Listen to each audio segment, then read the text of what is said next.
Ya estamos con Pablo Cociner. Pablito, qué gusto tenerte. ¿Qué tal, Lita? Te Buenas esperé en la noches. campaña, no podías venir. ¿Cómo me hacen renegar ustedes, no? Y bueno, y pasa que a veces los miércoles chocaba con las sesiones del Congreso y si no estábamos en el Sí, interior normalmente miércoles, jueves, exactamente. viernes. Pero bueno, acá estamos, Pero me alegro muchísimo, cumpliendo el realmente. compromiso. Pablito, esto ha sido, estamos desde enero prácticamente, por no hablar nada del año anterior, Sí. pero desde enero prácticamente en lo que es todo un furor de una campaña, que concluye un 25 de octubre de 2015.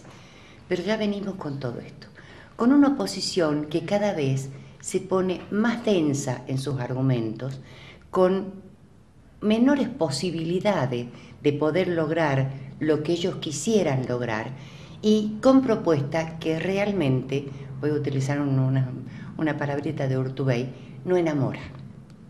¿Mm? Sí, evidentemente es un año muy especial, es un cronograma electoral muy largo, producto del desdoblamiento de elecciones. Eh, Creo que el desdoblamiento ha tenido algo positivo, uno viéndolo ahora con el transcurso del tiempo, el hecho de que hoy gran parte de la dirigencia política argentina esté reivindicando el sistema de voto de Salta, quiere decir que no nos habíamos Así es. equivocado, ¿no? Yo recuerdo cuando el gobernador Urtubey en el año 2008, que yo era ministro de gobierno, nos convoca y nos dice, bueno, quiero hacer una profunda reforma política, quiero avanzar hacia el sistema de voto electrónico. Fueron muchos los desafíos, muchas las especulaciones, las dudas, incluso la última denuncia de fraude falsa a comienzo de este año, o sea, cuando el gobernador Urtubey ganó la elección. Sí, las paso de abril. Y sin embargo, un tiempo después, hoy la Argentina en general y gran parte de la dirigencia reivindica la experiencia de Salta, que luego llegó a la ciudad de Buenos Aires. Pero bueno, es un cronograma muy largo. Ahora tenemos el 25 de octubre la elección general. Nosotros creemos del Frente para la Victoria que vamos a definir la elección en estas primeras vueltas, en la elección general. Vemos muy consolidada la posición de Daniel Scioli, vamos a hacer todos los esfuerzos para que Scioli sea el presidente de los argentinos. Creemos que es el único candidato que está planteando un proyecto constructivo, con convicción, no para ganarle a alguien. O sea, Scioli no quiere gobernar la Argentina para ganarle a Macri o a Massa, Sino para darle a la gente. Scioli quiere gobernar la Argentina para mejorar las condiciones de vida de los Exacto. argentinos y hacer lo que falta. Y creo que la Argentina necesita eso, ¿no? Un presidente que tenga convicción.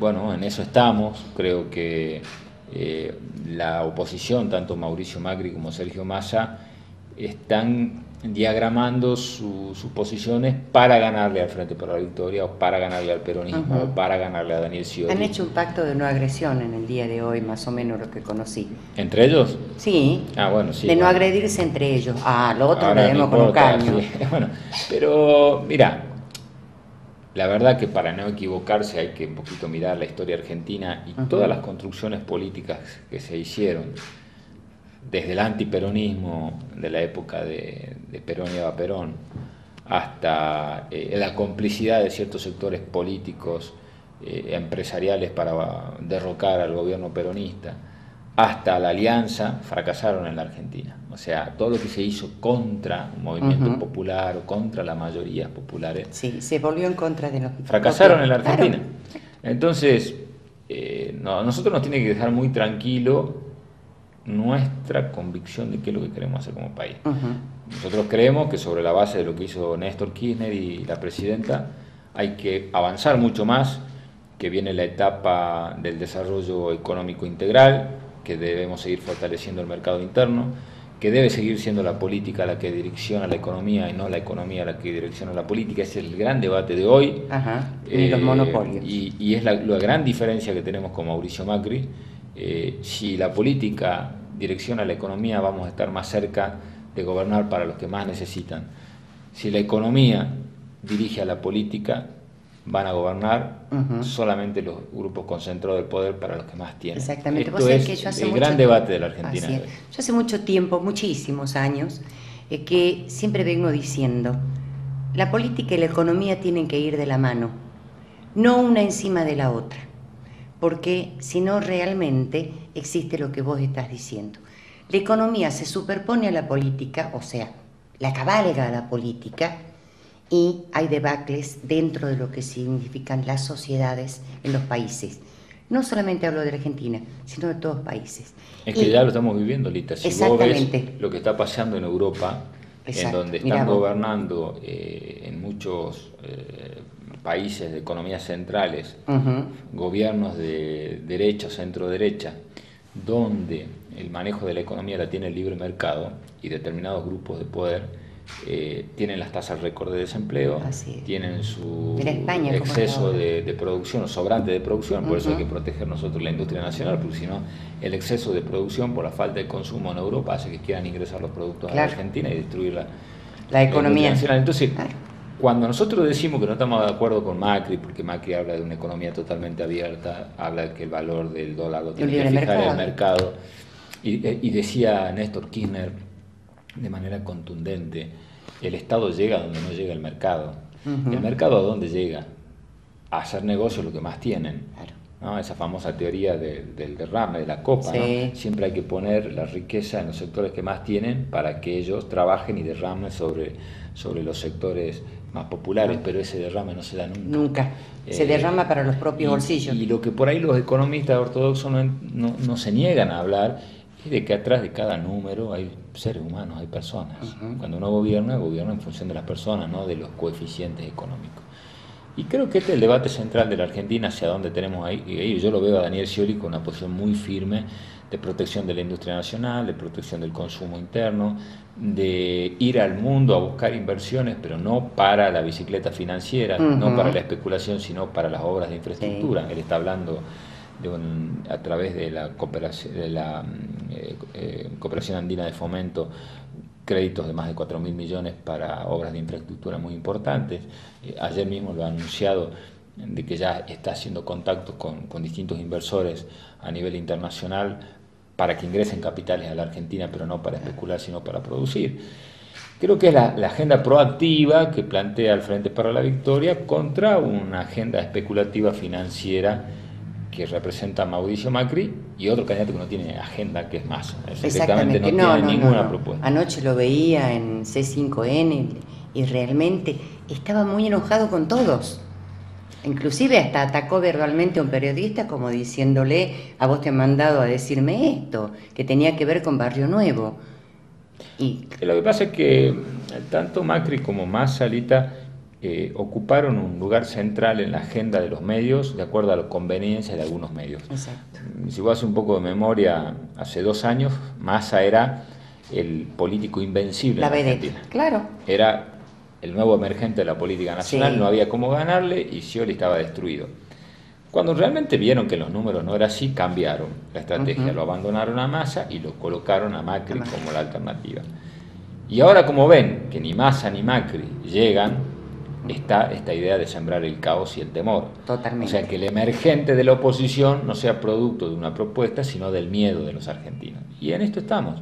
Esa es la nueva estrategia. Ya no es voltear la Cristina. Han tratado de voltear la Cristina con el caso Nisman, con un montón de circunstancias. Con todo, con la 125. Con la 125, que hay muchos que hoy la verdad que estarían favorecidos con la 125, porque en su momento la 125 planteaba retenciones móviles de acuerdo al valor internacional de la soja.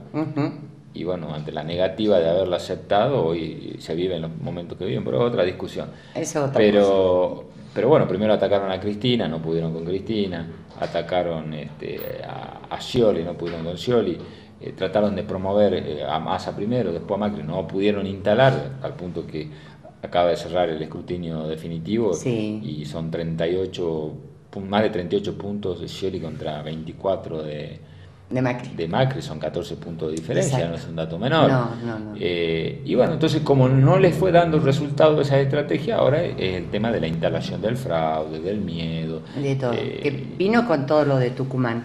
Cuando se juntaron todos, viste que estaba Margarita Stolbizer, Macri, Massa, Sanz y Carr.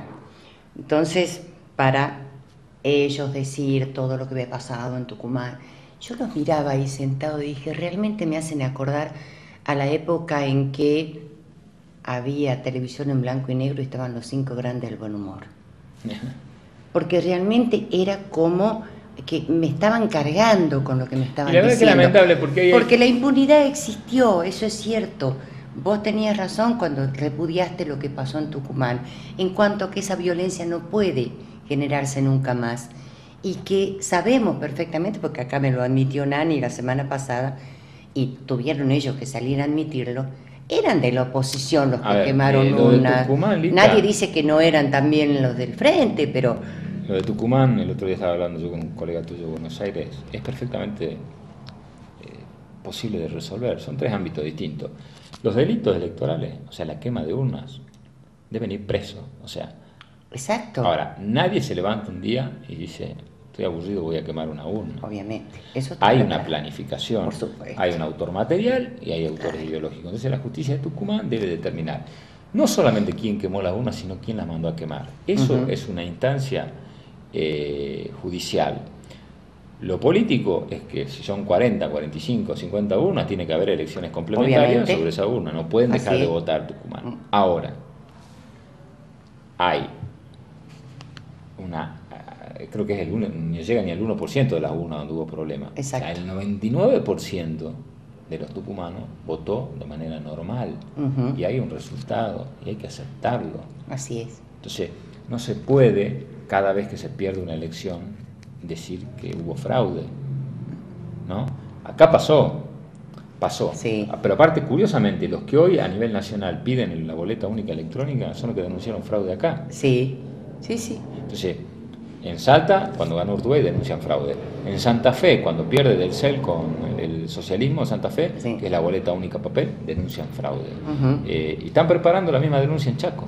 Están haciendo exactamente Por lo eso mismo. es que ya han solicitado veedores internacionales, ¿no? Sí, no, creo que en eso el gobernador Capitanich Capitanich, se sí. anticipó y a mí me parece muy bien. Creo que hay que dar todas las garantías para desmitificar Totalmente. esto.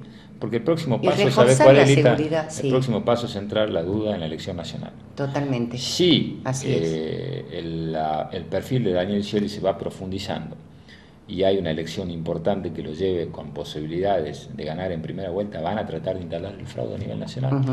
Porque se terminó el espíritu demócrata. Y la verdad que yo lamento porque dentro de esa foto que vos decías, yo la conozco mucho a Margarita Stolbizer, tengo muy buena Qué relación. excelente persona. Yo estoy seguro que ella no piensa como Macri, No. ni piensa como Massa. Entonces, y que el votante de Stolbizer no es el mismo votante que Massa, ni el mismo votante que el de Macri, ni el Exactamente. votante de Sáenz, el radical, no es lo mismo que Macri. Entonces esta cuestión de sumar, viste que ahora que Sí. dicen, bueno, Scioli tiene tanto y Macri tiene, y le suman. Lo de Carrió, lo de Sí. Sáenz, Sí. que no es lo mismo. No, O sea, la gente no. La elige gente- a quién votar. claro, la están minimizando son la números. gente. Claro, no es una ecuación matemática. Claro. Igual que ponen Massa, que en vez de ponerle 14 le ponen 20 porque le suman lo de la Sota. ¿Y quién dijo que el votante de la Sota Exactamente. necesariamente tiene que votar a Massa? Así es. Entonces, la debilidad en esta lectura política hace que se esfuercen realidades que no son, pero por suerte, así como en 9 de agosto quedó el panorama claro que nosotros decíamos que se iba a dar, en octubre se terminan las especulaciones y la gente se va a expresar libremente. Exactamente. Aparte, este es el país de los muertos vivos. Porque declaraciones de Cavallo, que ahora estamos peor que en 2001. Por eso digo los muertos vivos. Yo diría que ya estaba Pero yo la no verdad muerto que le físicamente, agradezco a ¿no? Cavallo que haya Sino salido a hablar. políticamente. Yo le agradezco, ¿sabes por qué? Porque puso las cosas sobre la mesa. Porque, O sea, destapó porque la el ollita. equipo económico de Macri se llama Domingo Cavallo. Claro. Entonces los argentinos tienen que saber quién está atrás de cada uno. Entonces, ayer salió en un programa de Buenos Aires Daniel Scioli con Miguel Bain, que es un economista muy respetado. Está Silvia Bataki, que es la ministra Que es de Economía. excelente ministra de Economía de la provincia. De la provincia de Buenos Aires.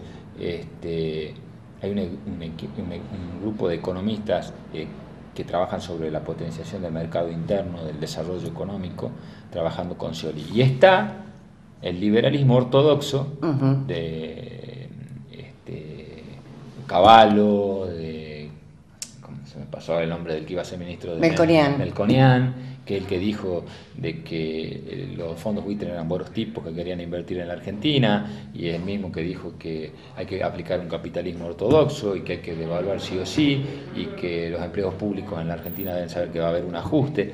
Entonces, la verdad, que Cavallo diga que las cosas en la Argentina están mal, y yo me quedo tranquilo, porque sí que están bien, porque Cavallo responde hoy claramente a sectores económicos que quieren que la Argentina vuelva a endeudarse para que sus planes de gobierno sean monitoreados desde afuera. Claro. Entonces, a mí me parece perfecto que haya salido. Bueno, así como está endeudada la Ciudad Autónoma de Buenos Aires, ¿no? Pero obviamente, la gran diferencia, a ver, la Argentina, esto es importante que la gente lo sepa, tuvo un proceso de desendeudamiento con Néstor Kirchner primero y Cristina después, que hace que hoy tenía el 80% del Producto Bruto argentino estaba endeudado. Quiere decir, de que todo lo que producían los argentinos, el 80% iba para pagar deuda. Hoy... Heredada. Obviamente, hoy es del 10%. O sea, la Argentina es uno de los países, junto con Chile, de mayor nivel de desendeudamiento del mundo. Y con tasas de desocupación de las más bajas del mundo, con reservas estables y con inflación en baja. Con lo cual, el escenario con el cual Daniel Scioli va a hacerse cargo de la Argentina es totalmente distinto al cual Néstor Kirchner se tuvo que hacer cargo en el año 2003. Entonces, la oportunidad histórica para que incluso Daniel Scioli haga mejor gobierno que Néstor Kirchner y mejor gobierno que Cristina Fernández Kirchner. Eso que decía la presidenta el otro día, que el que viene tiene que mejorar aún la situación actual. Exactamente. Hoy día de la industria va a haber que escuchar a la presidenta porque me parece que preparó varias sorpresitas para su discurso. Y como ella siempre se sale del libreto, entonces... Bueno, yo creo que estos años fueron los años de la recuperación del desarrollo industrial argentina. Por lo menos sentar las bases. Que quiere seguir incrementando. Que debe seguir incrementando, pero mucho se hablaba de acá de por qué se cerraba la economía. Si no se hubiesen tomado algunas medidas para proteger la economía argentina, el excedente de producción, para dar un ejemplo que la gente lo entienda, en Europa se cayó todo el consumo, entonces hay exceso de juguetes, por decirlo. Vamos a un ejemplo puntual. ¿A quién había que vender esos juguetes? A nosotros. A las economías, a los países emergentes. Claro. Si nosotros no protegemos a la industria del juguete, del calzado, de los alimentos, de los electrodomésticos, cierran las fábricas argentinas. Entonces, muchos se enojaban con Moreno, que lo hacían aparecer como un ogro. Bueno, pero si no se hubiese protegido la industria, hoy en vez de tener un 6,5% de desocupación, tendríamos un 21-25% como había en la época de la RUE. Como está en los países europeos. Exactamente. Realmente, hoy lo escuchaba un periodista, y esto ya te lo comento para finalizar, lo escuchaba un periodista argentino, pero que vive en España, y realmente él hablaba de todas las partes, porque esta inmigración que hay, inmigrantes en Europa, es un tema bastante serio. Pero de todas maneras, Europa tiene la mayoría de sus países con poblaciones de edades avanzadas. Niños prácticamente no hay. Esto es lo que él comentaba, bueno, y uno ya lo sabía, ¿no? Gracias, Pablo, por haber estado acá. Muchas gracias a vos, la verdad que un gusto estar acá. Gracias, igualmente.